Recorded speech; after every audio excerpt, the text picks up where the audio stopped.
Hi everyone, welcome to yet another warm Tuesday. We're going to have our own Sile OModhrain here giving us a talk now. She's on her project, the Holy Grail. She's been working on haptic technology for several years now.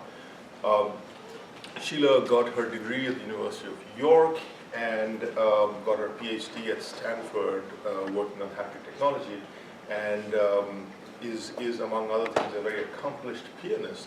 So Anne was a producer at BBC Three, a very multifaceted person and generally always fun to hear her talk from. So thank you, Sile. Thank you, Cody. What I want to do today is basically talk about, let me see if I can make this better. Is that better? Yeah. What I want to do today is to talk about a project that we've been working on for 5 years, which we call the Search for the Holy Grail. If anybody's familiar with Monty Python, you might get the connection there. It's the Holy Grail.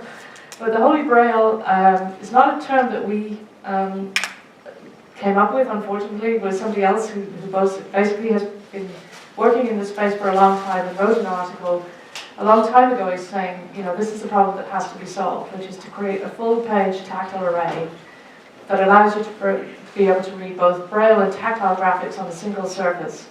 And so that's what the search is for. But what I want to also do is to use this discussion to motivate reasons why I, in particular, think about this process of what we call perceptually motivated design. So going right back to the roots of human perception and sometimes cognition, to understand as we design and build interfaces what capabilities of the human body we're drawing on so that we can best match them. So we don't just take things for granted, we actually say, well, is that actually how people read Braille? Is that actually how people are going to interact with tactile graphics? And so what I want to bring across in this talk is the connection between the process of investigating perceptual capabilities and then how that hooks back into the design process. Is this microphone clear? Yes. Okay, good. So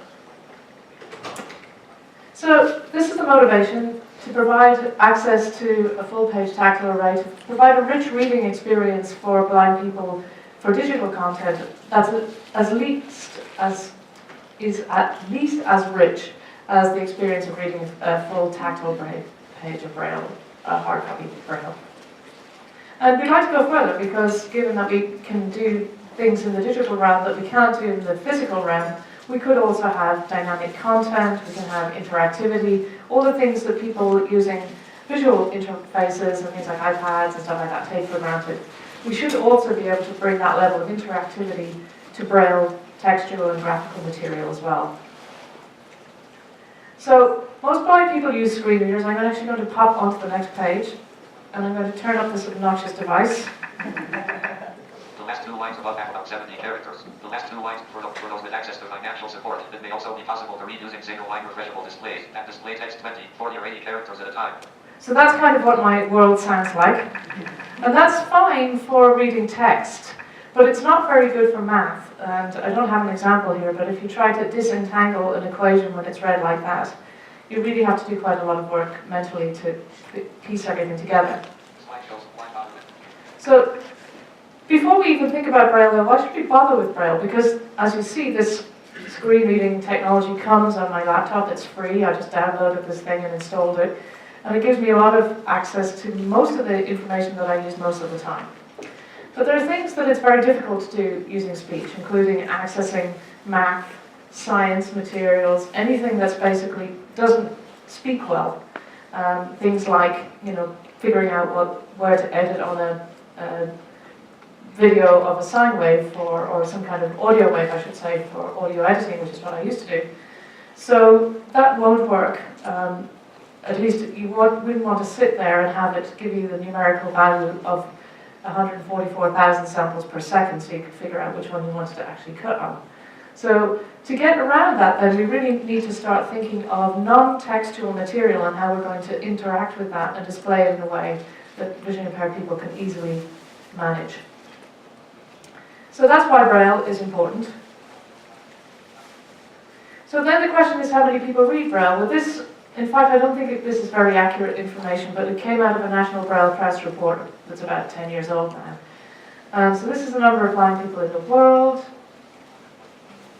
6.1 million people in the US alone, and then some small proportion of those blind people are of an age where they could have learned to read Braille. So 59,000 children of school age use alternative methods, mostly speech because it's cheap.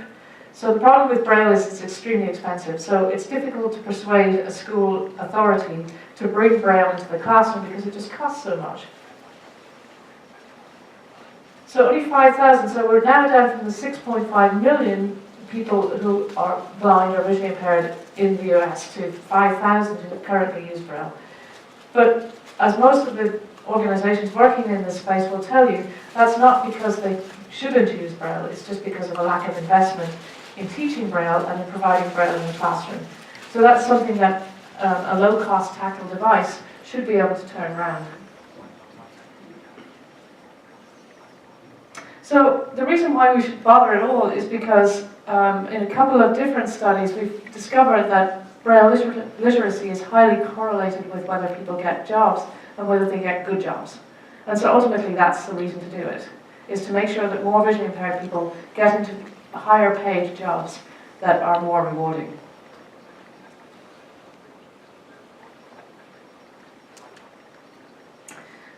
So another thing to think about is that even if you don't think about Braille, if you just think about visual material, reading something versus having it read to you has a big impact on how well you understand it. And I actually fell foul of this myself recently. I did a study that is being run at the Smith Kettlewell Institute, where I was asked to listen to a piece of content and comment, answer some questions on it, and then I had to do the same reading a piece of Braille. And it turned out I was much better when I read the Braille than when I listened to the text, and I was like, I don't believe that. And they said, no, you actually had better results. So thereupon I went out and bought myself another Braille display because I thought really I should be reading more material than being lazy and listening to it. And so it improves comprehension, makes it quicker too. It's much easier, if you listen to something you often have to listen to it a couple of times, whereas you can read it straight off. So just in terms of general efficiency, even for reading. And this is not just true for Braille, it's true for printed text as well.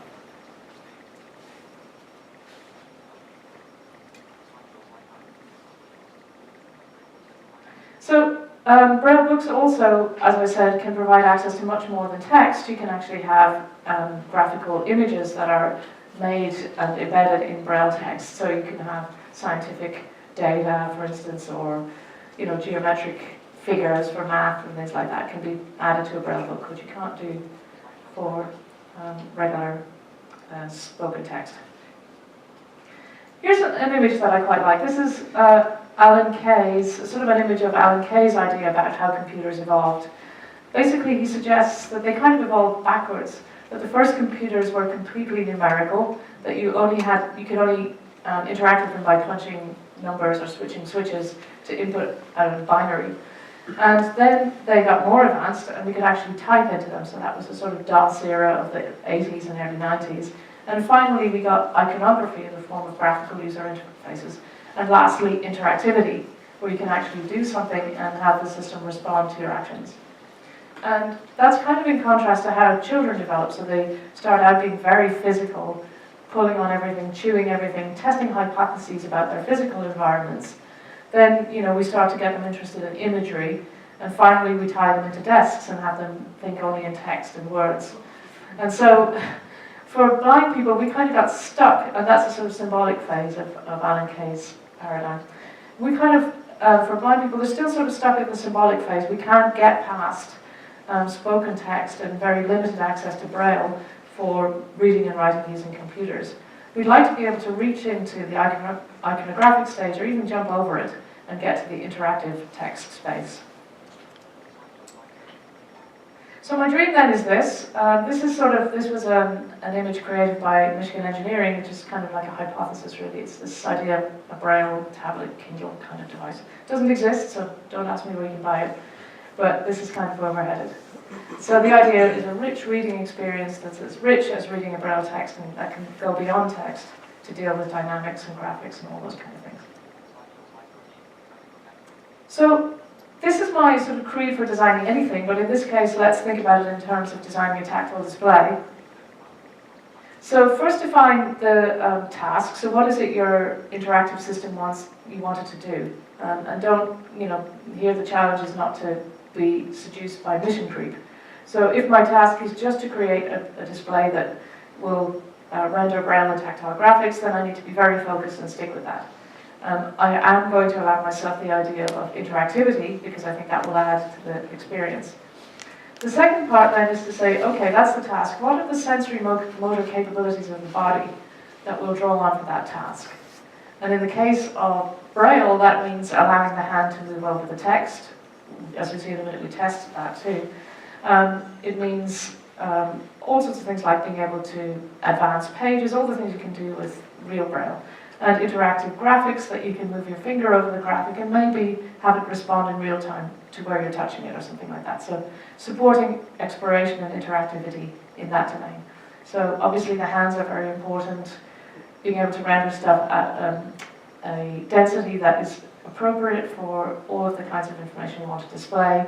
Being able to track what the hands are doing could be important for the interactive part. And then finally, designing the technology. So the idea here is that you don't push upwards from a technology that you've got, that you might think is cool, but you actually come downwards from the top to define the capabilities that you need to support and then designing the technology that you'll use. And the nice thing here is that if a better way of, say, sensing the motion of the hand comes along, your upper level 2 layers of your design don't have to change. You can just switch out and substitute a new technology underneath your design process. So here we are, here we're going to go through this process now. So first define the task. So we wanted a rich reading experience, and that means that we have to allow for certain things to happen. We have to allow the reader to be able to explore, to do all the things that you do in reading, like scan, skim, maybe do like very quick regressions, which turns out happen in Braille reading as well as in visual reading. So all of these kinds of things that you want to be able to support. So you have to understand what the user is seeking, and you need to be able to support what they're seeking by rendering what they need. So here's a video of, actually this is tactile graphics, exploring a tactile graphic. And it's me, Colin has asked me to trace something on the London Tube map. She says, get from A to B. So I'm explaining to her how I do that. But what I want you to focus on here is the way I'm using my hands. I'm doing things like tracing lines, spanning gaps, aligning symbols. All of these kinds of things are sort of innate to this tactile mode of exploration. So clearly if I'm going to make a display that allows these kinds of things to be rendered, I need to be able to track this kind of movement. And then we also need to think about interactivity. I'm just going to flip over because this video wasn't playing. Let's press a button. There we go. Does it play? Yeah. Yeah. So this is me using my standard Braille device. You can see I'm did that pop up? It went away, so okay. Okay. So basically, what this was doing here was, I'll play it again. Me using a Braille device, and I'm moving my fingers, and I can actually get the cursor to come to me. This is a really important difference in interactivity in a tactile context. Visually, when you look at a page, you get contextual information first, and then you focus in on what you're doing. When you put your finger down on something like this, you get focal awareness first, and then you have to build up context by searching around the focal point. And that's challenging enough where there's a line display, but can you imagine how that gets more complex when you start to deal with a full page of graphics?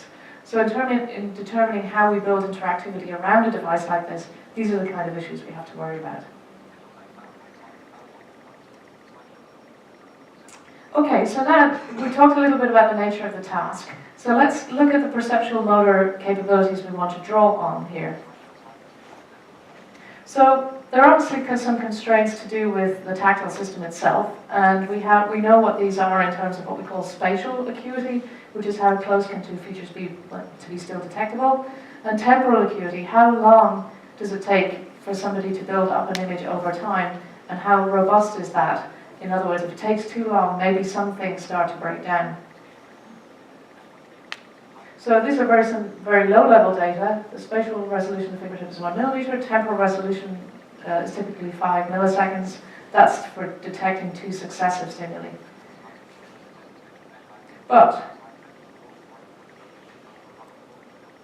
So here's something that happens if you're tracing a line over time, as I was on that map.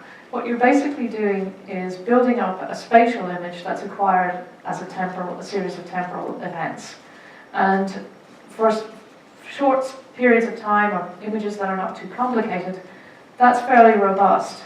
But if you take something which takes longer to explore and you still have to sort of build up that spatial coherence, it may fall apart. So this is what it means here. It's vulnerable to distortion. So straight lines can become curved, and things like the horizontal vertical illusion, which we know from vision, also persists. So you might make erroneous judgments about the height of a line if there's a horizontal line present that you think is longer.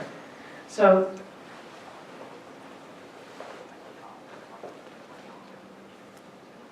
that's just what we know from some basic perceptual studies from the literature. But of course, when we're dealing with tactile information, we're not really dealing with stimuli at that level. What we need to do is start to think about what happens when we add meaning, and how does people's strategy for interacting with information change in that context. So here's a video that we made. Oh, is it actually play? Not yet. Maybe it's on this slide, is it? Yeah. Yes. Okay, so this is me reading some Braille. We took this underneath a piece of glass. And you see what I'm doing here is I'm using what we call a butterfly technique. So as one hand gets to the end of a line, the other hand has already gone back to start reading the next line. And it's extremely efficient. And what happens is you don't actually read the left hand as it moves backwards. You're just using that for alignment. But you do start reading the beginning of the next line before the right hand has come back to meet it. And it just speeds up the whole process of reading by some fairly phenomenal amount. Do you want me to play it again? Yeah. Let's see if I can do that. Yep.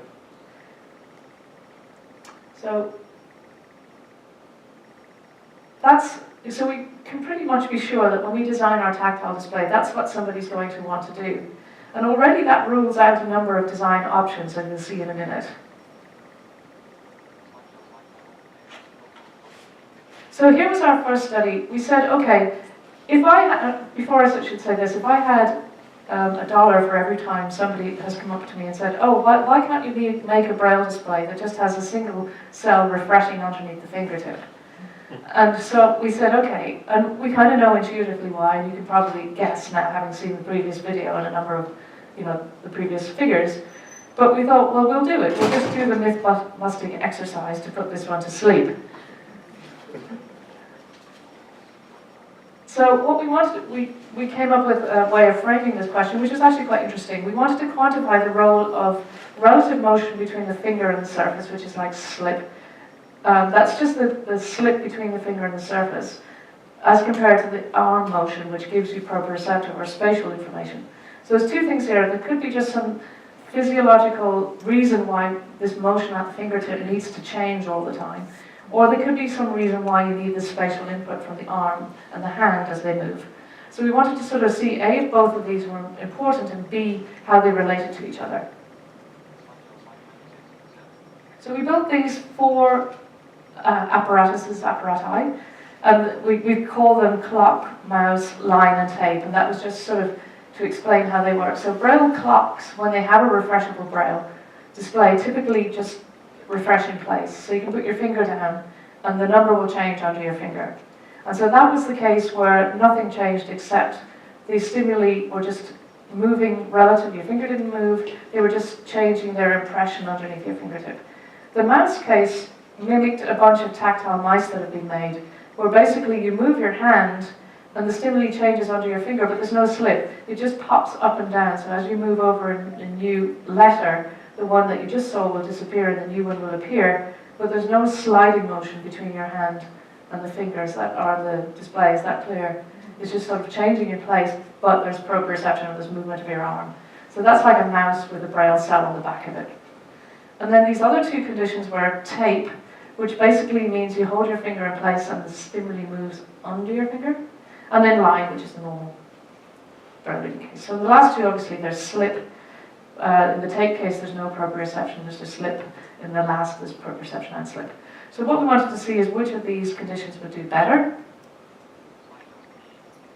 And so you'll see, this is the result of our analysis, and what you'll see is that the two conditions with the slip present, so that was tape and line, did better than the conditions, the mouse and clock conditions where there was no slip. And the line did best, a little bit better, but not significantly, just because it had a little bit of, it had proprioception. So we were surprised. We thought proprioception would play a bigger role than it did, but it's clear that the most important thing here was the presence of slip between the finger and the surface. And that makes sense because you're continually refreshing the tactile image as you move across the surface. So your tactile receptors are getting continuous information.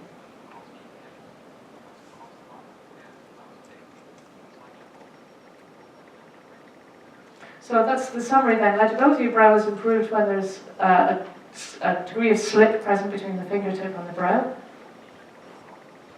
Feedback from the overall movement of the arm plays some part, but it's not as significant as we might have predicted. So in terms of design, this suggests we do need to retain some spatial extent to allow for this slip to happen. And this is only in the case of reading Braille. As you'll see when we start to think about tactile graphics, definitely you need to retain some spatial information. So we're kind of saying, okay, so refreshing dots in place is not an option in our design process. And so that's limited, or at least it's ruled out that option of just having a single cell underneath a moving finger. So that was one set of questions. Okay, we said, okay, that's one reason why we need to go for at least a full line of Braille. And now, if we start thinking about full page of Braille, we're actually running that study this summer. The next thing we thought about was, well, if we're going to do Braille and tactile graphics, we know already that rendering a tactile image is going to require much higher density of pins than rendering Braille. And that you're either going to have to make a decision to do one or the other. So you're going to have high density pins for good graphics, but that might compromise Braille, or you're going to have Braille density pins, but that will certainly compromise graphics. So what we wanted to look at here was, how do we build, or can we look at different ways of rendering Braille in a high density condition so that it's still legible, so you can read a graphic and read the label on the graphic as well. That was sort of our thinking.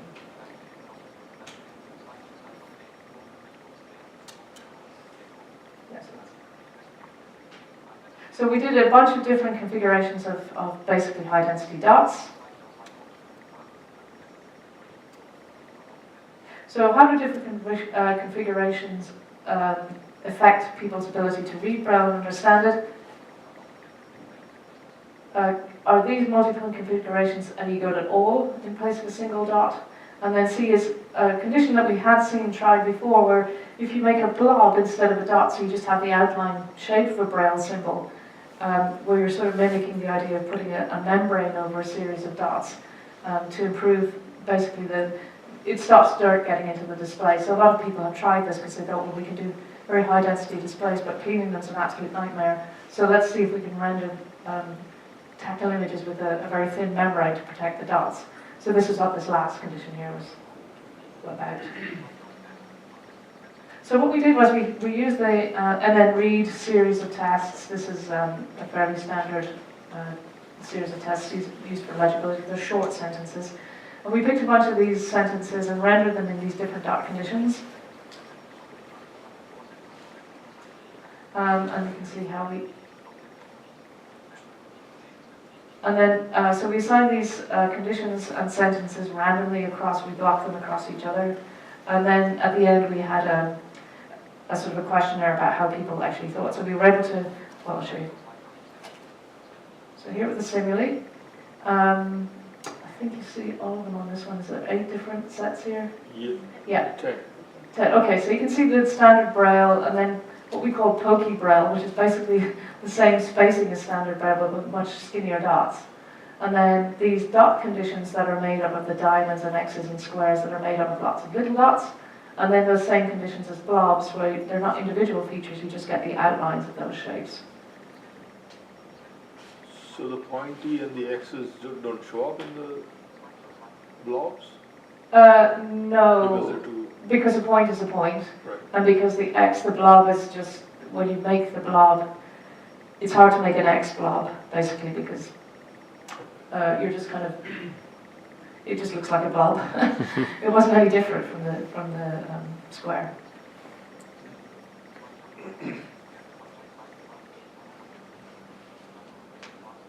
So this is how we built these up. We use a high fidelity gel printer actually to do these. So it was 12 visually impaired participants, all of whom were experienced Braille readers. So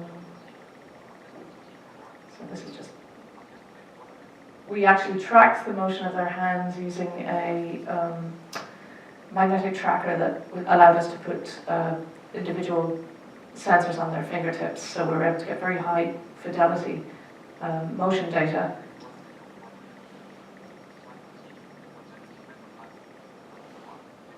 There we go, this is just the technique. So to define reading time, we actually had a start and end point when the finger moved into the reading area and appeared to be, we gave them an audio signal to start. And then we actually windowed that, so we chopped off random motion from the beginning and end. Sometimes people were just taking a little while to line themselves up on the first dot, and sometimes they would sort of hover around the end of the sentence when they were done, so it just chopped that information away. And so we use a trajectory, so the start and end times gave us the time, and then trajectories also helped us look at some of the issues around blobs and dot conditions, although we didn't report that data, it wasn't as significant as we thought.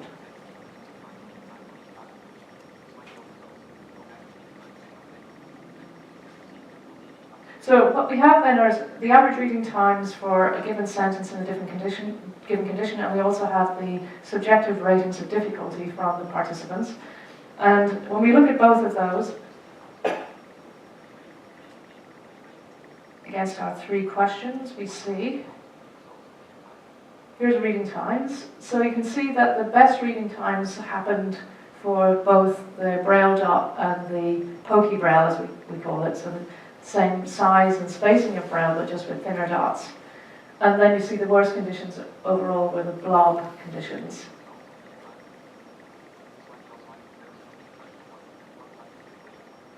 So here you see, so the reading times were significantly affected by dot conditions, with the Braille and pokey Braille doing better. The diamond dot condition didn't do too badly, but the square and X did really badly. And what people said was, oh, sorry, the blob, I guess this is the blob, just saying that the blob conditions were just not good. Yeah. Oh, sorry, this is dot versus blob. You can see how poorly the blob conditions did here. So the main effective shape was significant, so basically the blob shapes.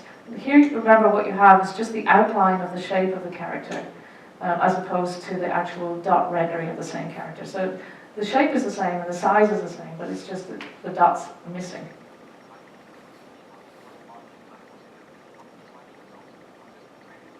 So here when we asked participants to rank conditions, Braille and pointy Braille came out best. Some people liked Braille. Some people like pointy Braille. Here actually is a verbal breakdown.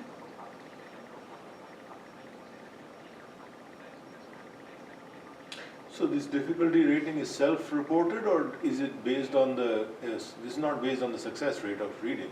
No, this is the self-reported rating. So the actual reading times were the objective measure. This was the subjective measure. So the subjective measure is a little bit seems to overstate the difficulty, but which also probably means that there is a greater mental stress on. Exactly. Yeah. So what you're seeing in the reading time is they basically ranked the conditions 1 through 8 in terms of difficulty. So of course, with any kind of ranking, you don't know the distance between 7 and 8, Yeah. and you don't know whether that's the same as the distance between 1 and 2. So that's why the reading times give you a better sense of how much more difficult it was in practice, as opposed to how they reported it So that's a Likert scale, flag that Sure. you don't always get the same. So it's always good to do both an objective and subjective measure here. But the suggestion would be then if you did it over a longer period of time, then even the reading efficiency would taper off for the other conditions because your brain is kind of getting stretched by. Yeah, I mean, this is a question, could people learn this over time? The chances are they probably could because people are incredibly adaptive. But if it's hard to do, what's the benefit of doing it? Is it worth, if it's going to make the thing technologically easier to manufacture by some huge factor, then you might say, okay, it's worth it. But if it doesn't make a huge difference in terms of the technology, then it's probably not worth putting people through that extra learning curve to basically overcome this difficulty effect. Okay. So this is what I was saying. This is interesting that some people prefer pokey braille actually, but in general the reason for this, as I'll show you now, is quite interesting. Yeah, so this is why they didn't like the multi-dot configuration. So the dots felt too close together. They were sort of like clutter. The blob conditions, they just felt big and sort of amorphous. They didn't really, they weren't that helpful basically. So they really want this clear dot configuration. And the reason for this sort of becomes apparent when we look back at some studies that were done in the early 80s by Suzanne Miller, who's probably the person who's put most effort into looking at how people read Braille. And she had this really nice...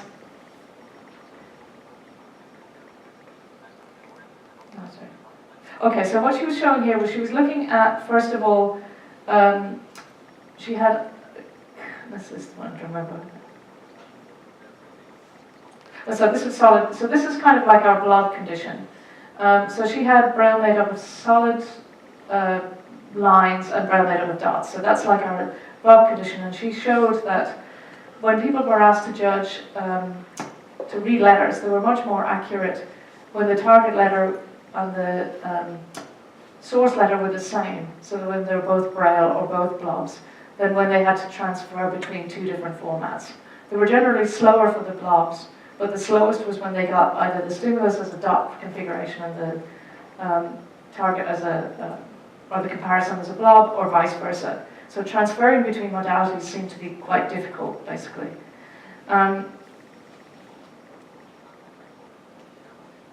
What her conclusion was that unlike vision, where the outline shape of letters seems to be one of the principal features along which we search and find things and recognize things, in Braille, outline shape is less important.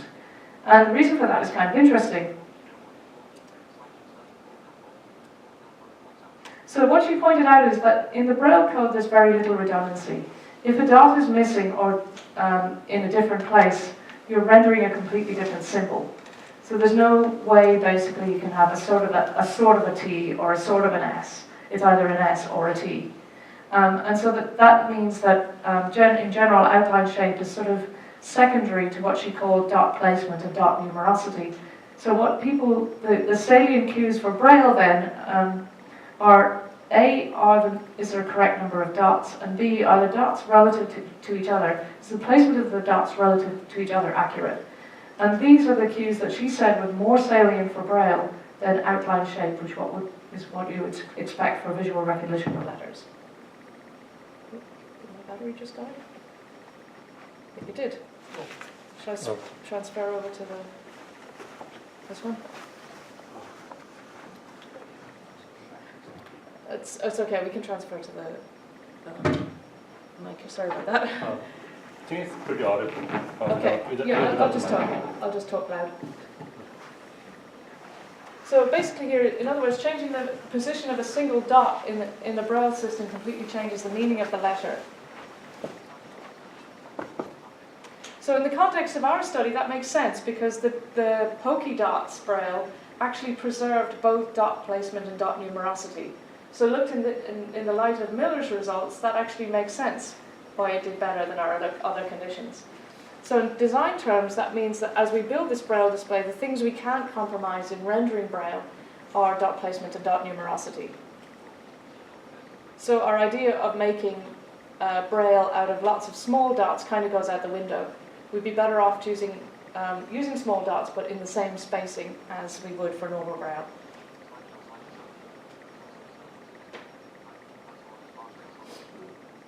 Okay, so that's our point 2.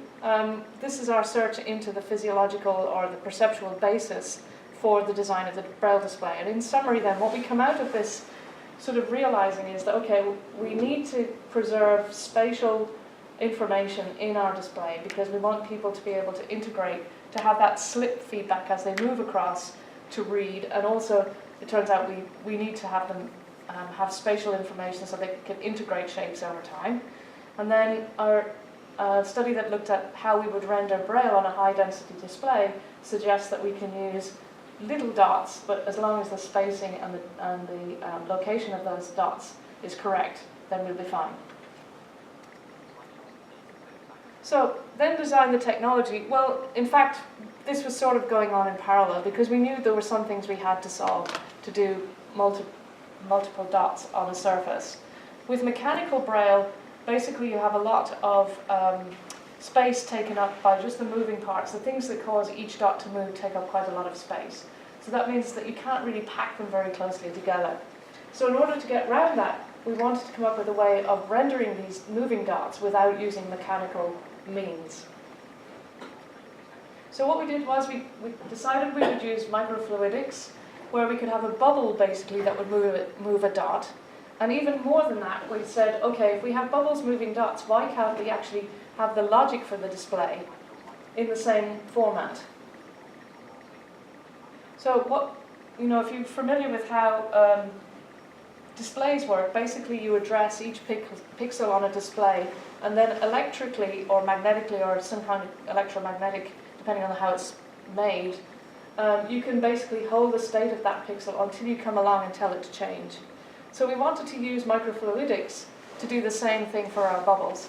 So we created this whole layer of fluid logic underneath the bubbles where we can actually send in a pulse of air or some kind of, if we're using fluid, we're still using air at the moment, we can address a whole line of Braille, sending in a sequence of dots that have to be configured to give you the symbols that you look for. And we do that from the edge of the display, so we basically send in little pulses of air. They tell the dots what state to be in, and the dots hold the state until we change the pulses of air.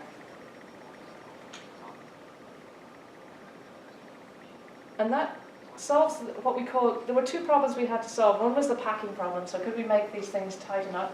And the other was the piping problem. Could we do this without having a single air supply to each bubble so that we could actually supply air to a number of bubbles using latching and valves? So that's what we've done. And here you can see our fluid logic. It's just like classical diagrams of logic, but here we have valves instead of electrical systems to render our not and or gates and so on.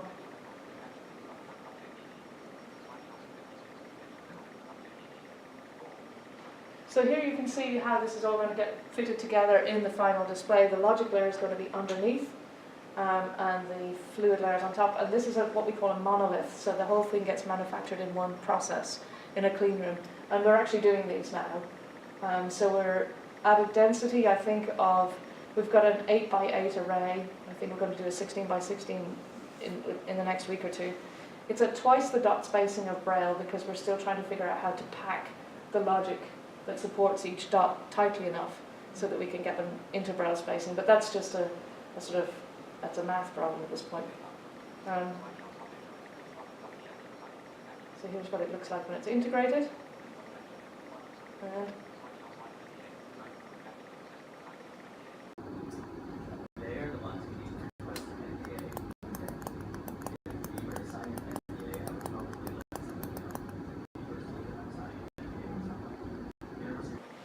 What I want to show you is this. There it is, running. Yep. There's the thing actually running. This is a microscope, we're looking at it.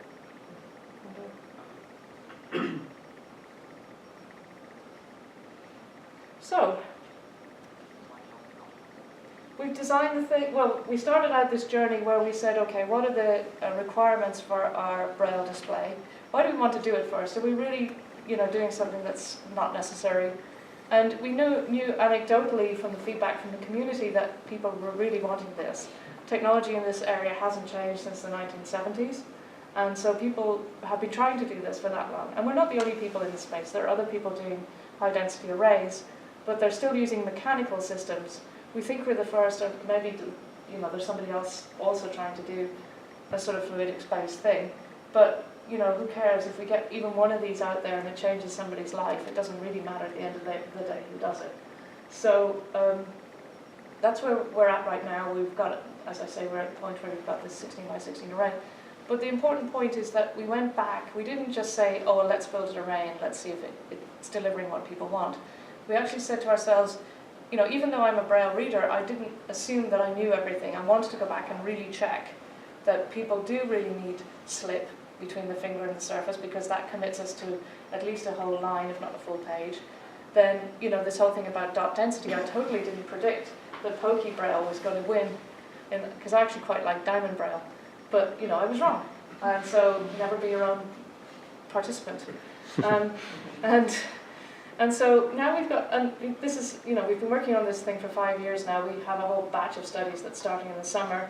And we'll keep going. Every time we come up with a question, if we can't find the answer in the literature, we'll just have to sit down and figure it out. And I think that's the point, is just to be open to the fact that you may not have the answer you need, and not be afraid to arm yourself with the techniques you need to go out, or find the partners who have the knowledge you need to go out and actually ask the hard questions before you commit yourself to a design that's not going to actually be very well received at the end of the day. And there are many ways we can still make mistakes, but I think we're hopeful that if we keep going back to the people that are our potential end users and asking these questions, that we might sidestep as many of those mistakes in advance as we possibly can. So, questions?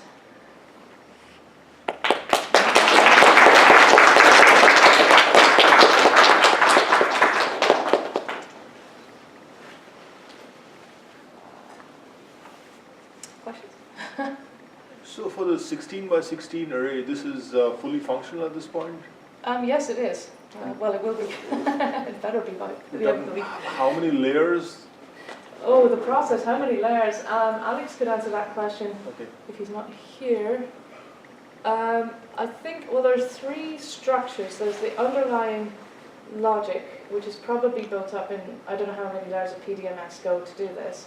Then there's the middle layer where you're actually routing the logic to the bubbles, and then there's the top layer, which is the bubbles. But each of those has many different sub-layers, so that actually one of the biggest challenges in this thing is alignment, and the fact that when you make these, we spin these wafers, and they can change, as they cool, they can change tolerance. So basically they can stretch or they can shrink. And so one of the challenges is making sure when you line these things up before you bond them, that they don't move by the time they've cooled, so that the bonding breaks or you don't get the bonding in the right place.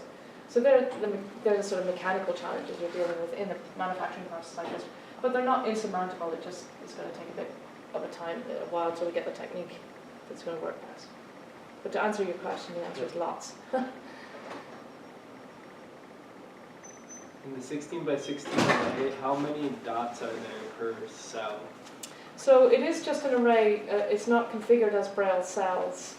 So it is 16. So it's standard Braille is 1.5 millimeter dots with 2.5 millimeter spacing. So at the moment it's twice that. So it's 2.5 millimeter bubbles with 5 millimeter spacing. So have you tried to use that for rendering graphics? Yeah, well, we do render graphics. It's not high density enough, but we're doing some simple games for the upcoming CSUN show, where we'll do a version of Snake, for instance, and just simple things which don't require you to have very accurate graphics, but do allow you to do nice dynamic spatial content that allows people to just get a sense of what it might be like.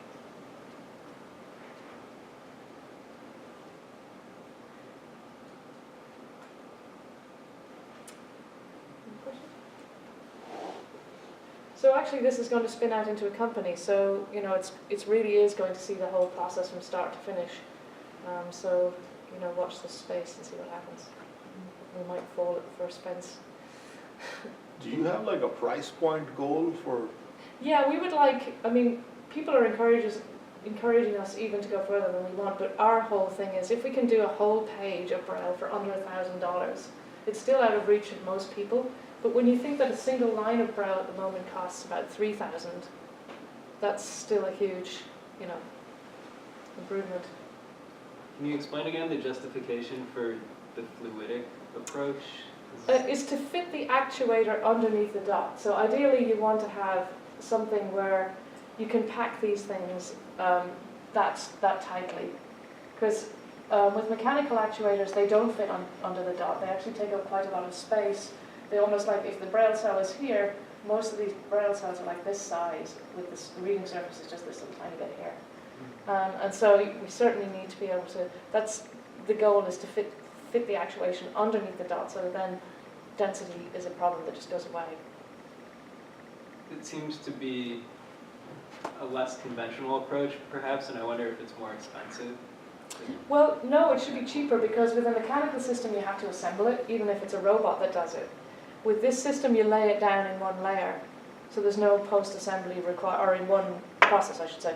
So there's no post-assembly required. And the other thing is that as you add more cells, you don't add more cost, because it's easy to make, you know, once you've got the technique down, it's relatively easy to make more of the same. It's not sort of, it doesn't increase linearly with the number of cells you add. So what's your expectation of sort of wear and tear compared to nylon pins or? So that's the point, actually. I didn't mention that, but we're still going to have nylon pins on top of the bubbles, because the wear and tear on the bubble surface would be too much. The finger will pull, will put tangential force on the bubble, so it'll pull it to one side, and we think that the bubbles won't be able to withstand that. So we're going to use the bubbles to drive dots, which are nylon dots. So the dots will still be, but the whole idea here is that you can clean this. And another problem with mechanical displays is if you want to clean them, you have to send them back to be basically disassembled and cleaned. In this case, we should be able to just take that nylon layer off, blow forced air through it or something, and then wipe the surface underneath it. So anybody could do that at home, basically. Because if I send my Braille display back, it takes like 6 weeks to come back to me, and they charge me a nice chunk of change for cleaning it. And it needs to be done once a year. So.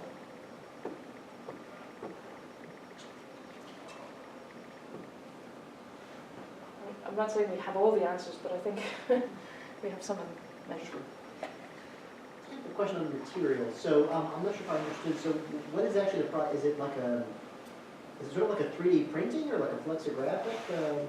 It's PDMS found. It's a clean room process where we basically make a little foundry for PDMS, which is like soft rubber layers that are laid down. They're stretchy and moldable, and then they harden when they cool. They're still flexible because we need to be able to have them respond when you move air through them. The valves need to open, the dots need to, or the bubbles need to inflate and deflate. But it is a soft manufacturing, what we call soft manufacturing process. And the valves are actually built part of the material? Yeah, they're flexible. So the only rigid thing is, in fact, and we're still trying to figure out how to do this properly, the interface between the air supply and the edges of the tubes that carry the air into the display is rigid, but everything after that is not.